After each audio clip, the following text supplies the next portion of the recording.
Sometimes I think a person can forget how to feel. Not because there's nothing around to stir them, but because the stillness becomes a kind of comfort.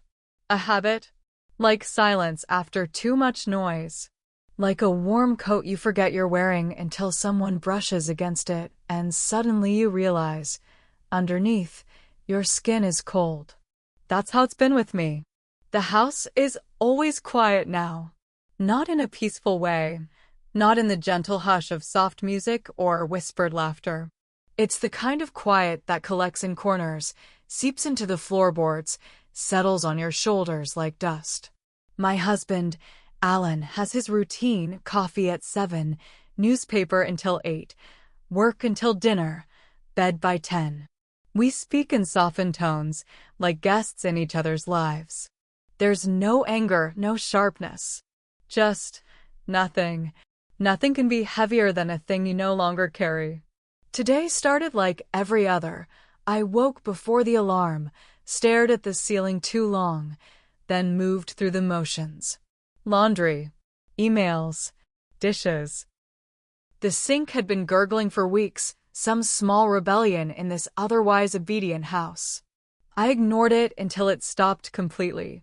No water. Just the groan of pipes that sounded almost like a voice trapped behind the walls. I was standing there, arms crossed, trying to decide whether to call a plumber, when there was a knock at the door. Jake. I hadn't seen him in weeks. He used to come around more often, helping his dad with yard work, driving his younger sister to school, waving politely from their porch. Their family moved in next door when Jake was barely more than a boy. Gangly, always wearing hoodies even in summer, head down, voice still finding its weight. But that boy was gone. The one standing at my door today, he was something else entirely. Broader, taller, sun-creased around the eyes. Confident in that effortless, quiet way that doesn't need to prove anything. And when he smiled, it wasn't the grin of a teenager anymore. It was something slower, more knowing. "Hey, Miss Carter," he said, holding up a small toolbox. "My mom said your sink's acting up. Thought I'd come take a look." I managed to smile back. "Jake, that's very kind of you." He stepped inside like he'd done it 100 times, which, to be fair, he had. But something felt different now. Not about the space, not about the day, but about the way his presence filled the room.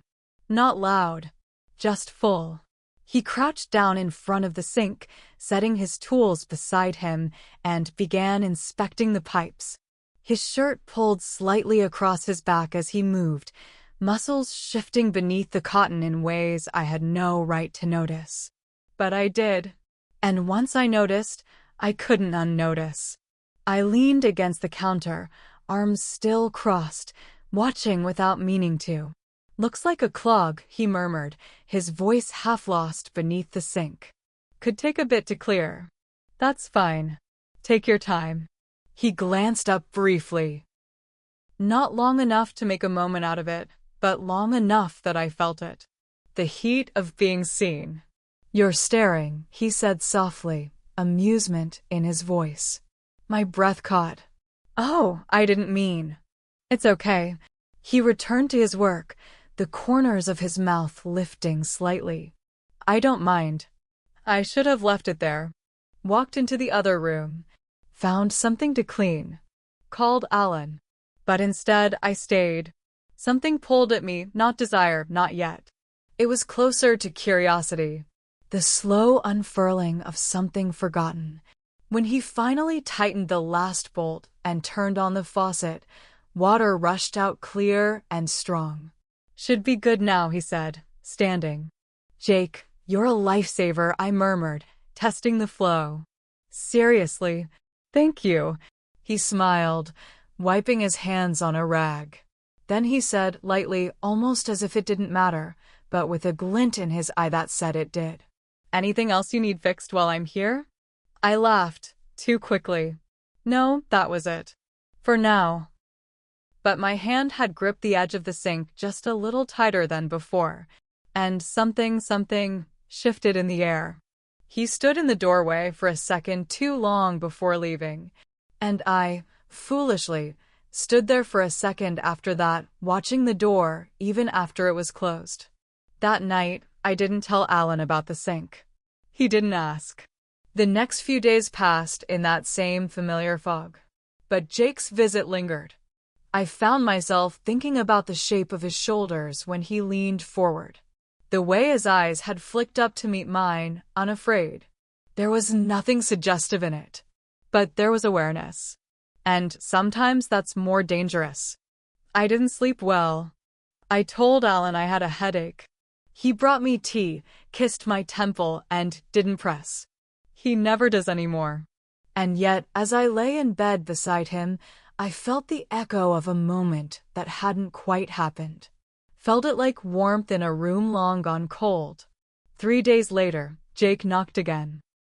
This time it was the back door. Less formal. More familiar. "Hey," he said. "Just checking the sink. Wanted to make sure it's holding." He didn't need to. He knew it was. But I didn't question it. I let him in. We stood in the kitchen, a strange silence between us. Not awkward. Just expectant. "It's fine," I said, too softly. He nodded, stepping closer. Close enough that I could see the faint stubble along his jaw. He hadn't shaved. It shouldn't have mattered. But it did. There was a pause. A breath. Something stretched thin between us. And then he reached for the faucet, testing it again. Just that. Nothing more. But his fingers brushed mine when he did.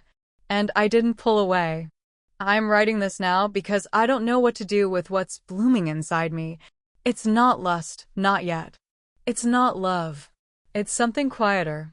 Something that curls around the edges of my thoughts when I'm folding laundry or stirring soup. A heat I thought I'd forgotten how to feel. Not because he's young. Not because he's nearby. But because for the first time in a long time, someone looked at me like I was still a woman. Not a wife. Not a neighbor. Just someone worth seeing. He came again this morning. Said he forgot a tool. Maybe he did. Maybe he didn't. He stood in the doorway again, like he wanted to say something but didn't know how. So I said it for him. "You don't have to find reasons to come here, Jake." He looked at me then, really looked. And whatever was unspoken between us finally surfaced in the way he exhaled. "I know," he said. "But maybe I want to." I didn't answer. Because my pulse had already answered for me. I didn't mean for it to happen. That's what I keep telling myself. But if I'm honest, I think I had already decided long before anything truly happened. It began, really, with the way I stopped breathing when he entered a room. And the way I started watching the clock, wondering if I'd hear the soft tap of his knuckles on the back door. Jake had become a rhythm. A presence that disrupted the stillness inside me with something dangerous. Yes, but something alive. Days passed. Each visit more loaded than the last. He brought small things, tools, parts, excuses. I brought silence. Watchfulness. A quiet ache behind every yes. And then, one afternoon, everything shifted. It was raining. One of those soft, endless drizzles that made the house feel dim no matter how many lights I turned on. Alan was out, golf, of all things, cancelled by weather he refused to accept. I was in the kitchen, barefoot, sipping cold tea, pretending I was anywhere but where I was. And then, the knock. Quiet. Almost tentative. Jake stood there, hood down, rain dotting his shoulders. "You left your screwdriver," I said, before he could speak. He smiled.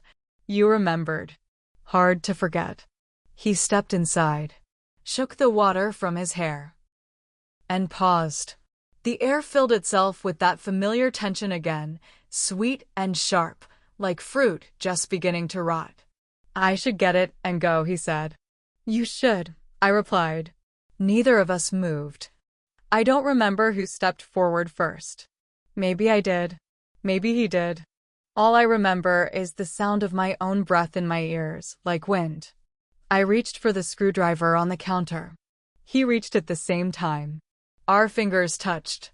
And something broke. It wasn't planned. It wasn't even fast. It was slow, unbearably slow. Like the moment was holding its own breath. His hand grazed mine, lingered, didn't pull away.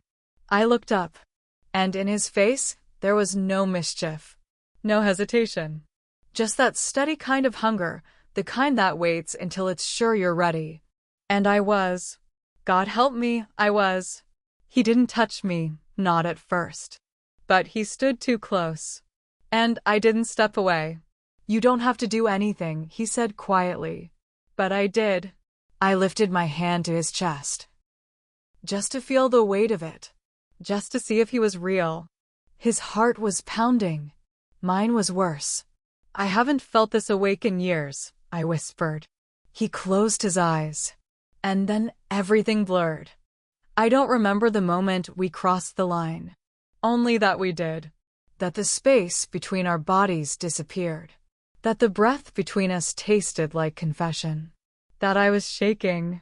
That I didn't stop him. That I didn't want to. I don't know how long we stayed like that. It wasn't loud. It wasn't frantic. It was like sliding underwater. Quiet. Pressure. Darkness you don't want to leave. His breath was at my ear, warm and unsure. His hands, everywhere and nowhere. And me? I dissolved. I wasn't a wife. I wasn't a neighbor. I wasn't even myself. I was something unrecognizable. And, for the first time in years, I didn't care. Later, after the light changed and the storm passed, I sat on the edge of the bed, alone. I don't remember getting there. I don't remember how or when we moved. It was all a haze. But I remember the way his fingertips trailed over my skin when he left. The way his eyes searched my face like he was memorizing something forbidden. He didn't say goodbye.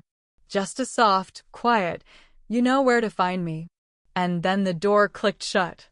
I stared at the ceiling for hours. Alan came home late. He didn't notice anything different. Or maybe he did. He's good at pretending not to ask. He kissed my cheek. Said something about the weather ruining his day. I nodded. The storm hadn't ruined mine. It had become it. That night, I couldn't sleep. The bed felt too clean. My skin too warm. Every time I closed my eyes, I saw Jake's mouth too close. Felt his breath on my shoulder. Heard his voice, low and hoarse, tell me to stop. And the silence I gave him was louder than anything I've ever said. I thought I'd wake with guilt. Regret. But I didn't. I woke with hunger. Not for him. Not exactly. But for something he had reawakened. Something I had buried years ago under dishes and calendars and grocery lists. He had touched a part of me I thought had gone still forever. And now it pulsed. That morning, my phone lit up. Jake, are you okay? I stared at the message for a long time. Not because I didn't know the answer, but because I wasn't sure which version of myself would reply. Me, no. But I can't stop thinking about you. His response came almost instantly. Same. And now I sit here, in the dark, writing this in a notebook I haven't opened in years. The pages used to hold dreams. Now they hold confessions. I don't know what happens next. But I know this. I'm no longer waiting to be saved. I'm already falling. And somehow I want more. By day, I am still her. Still the woman in the pressed blouse. Still the wife who kisses her husband's cheek when he leaves for work. Still the neighbor who waters her garden, waves from the porch, carries a basket of laundry like it has weight and meaning. But by night, I become something else. No, not become. Unfold. A version of myself I thought I'd buried long ago, now clawing its way out between shadows and stillness. Jake doesn't come every day. Sometimes it's a text, a glance across the fence, a coincidence that isn't really one, But every time he appears, something inside me stirs, like a match that knows it will be struck again. And I lie. To everyone. To Alan, with my calm voice and tidy errands and the way I pull away just a little slower than before. To my friends, with nods and empty words and stories that skim just above the truth. To Jake, when I say this can't keep happening even as I leave the door unlocked. And most of all, to myself. Last Tuesday, Alan brought me flowers. Just because, he said, smiling the same tired smile he's always had. I thanked him, arranged them in a vase, set them on the windowsill like proof of something. But as he wrapped his arms around my waist and kissed the side of my neck, my body flinched. Not visibly. Not enough for him to notice. Just enough for me to know that it wasn't his touch I'd been aching for. Jake is growing bolder. The last time he came, I opened the door and found him already halfway inside. He didn't ask. He didn't speak. He just looked at me like he already knew what would happen. We stood in the hallway, silence pressing against us. You said we'd stop, he whispered. I know. And yet, I'm still here, I finished for him. He touched my wrist. Lightly. Like an echo. I don't want to be your secret, he said. And the truth is, I don't want him to be either. But I don't know how to be anything else right now. There's a mirror in our bedroom. It hangs above the dresser. Oval, old, untouched. I looked into it yesterday after Alan had fallen asleep. Stood there in the dark, wearing nothing but the echo of Jake's hands on my skin. And I didn't recognize the woman staring back. Not because she looked different, but because she looked alive. Her eyes burned. Her lips were parted. She stood as if the weight she'd always carried had shifted, lower, hotter, hidden. And she didn't look sorry. I tell myself I'm in control. That I can keep the lines clean. That I can be wife and woman and wildfire all at once. But that's the cruelest lie of all. Because every time Jake whispers, "Come closer," something in me answers before my mouth can form the word no. Because I've started choosing underwear not for comfort, but for feeling. Because I hear my own voice sounding unfamiliar in the silence of our kitchen when Alan is away and the echo of Jake's last breath still clings to the walls. Because I am no longer only mine.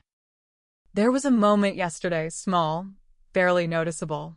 I was folding towels, the same way I always do. Alan passed behind me, touched the small of my back in a way that used to make me turn and kiss him. But I didn't turn. I froze. Because Jake had touched me there hours before. Because I could still feel his fingertips, not Alan's. Because I was full. And I didn't want to be touched by anyone else just then.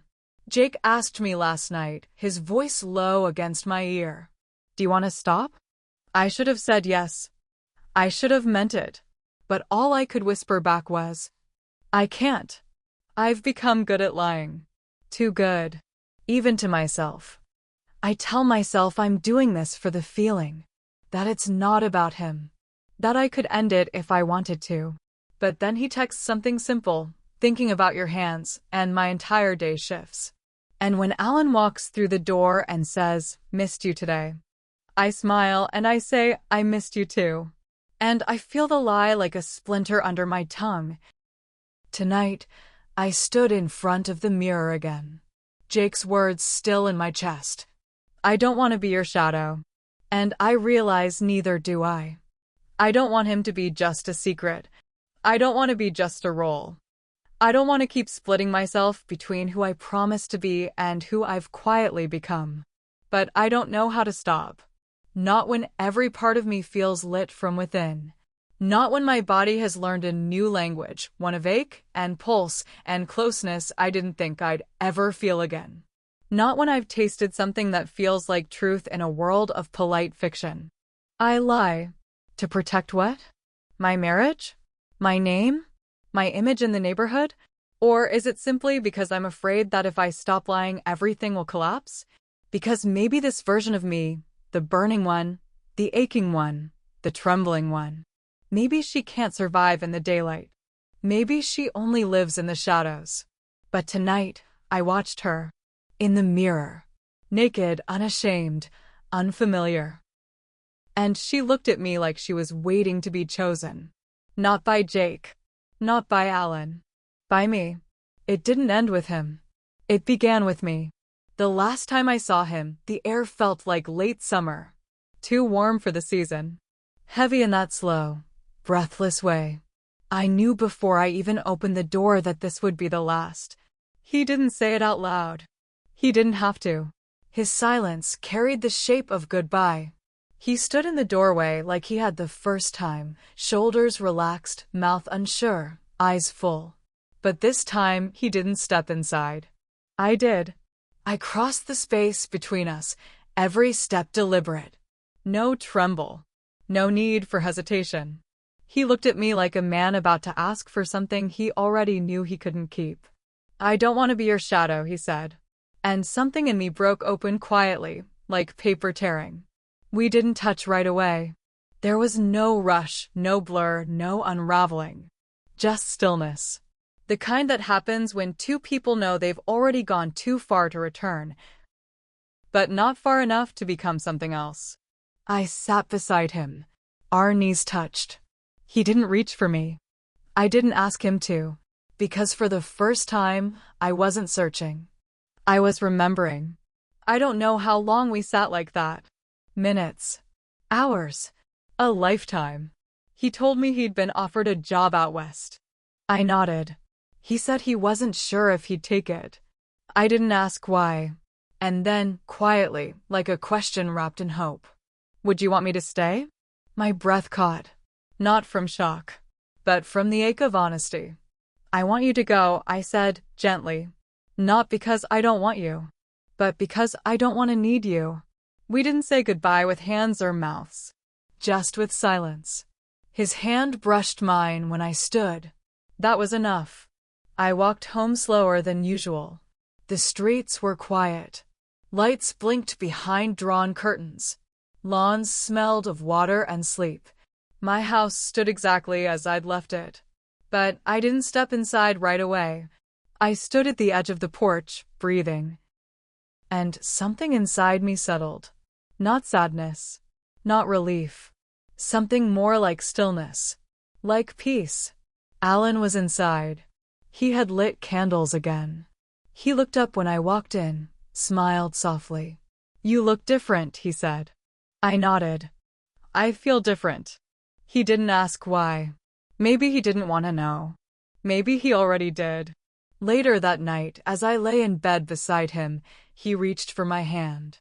I let him take it, not out of guilt, not out of duty, but out of something else. Choice. There was no fire, no ache, no echo of Jake. Just warmth. A slow pulse. A heartbeat that belonged entirely to me. I think the world believes that endings must be dramatic. Shouting, doors slamming, tears. But this ending was soft. A whisper. A door left slightly open. A hand released, not pulled away. And a woman, sitting alone in the dark, no longer waiting to be chosen. Choosing herself. Days passed. Then weeks. Jake didn't write. I didn't look for him. But sometimes, when the wind is just right, I remember the way his breath felt near my collarbone. Not with longing, but with gratitude. He touched a part of me I thought was gone. But it wasn't. It was waiting. And now it belongs to me. There are no more secrets. Only quiet truths I carry like smooth stones in my pocket. The ones I touch when the world feels too neat, too quiet. This morning, I stood in front of the mirror. No makeup. No lies. I looked into my own eyes and whispered, I'm still here. And for the first time in years, I believed it.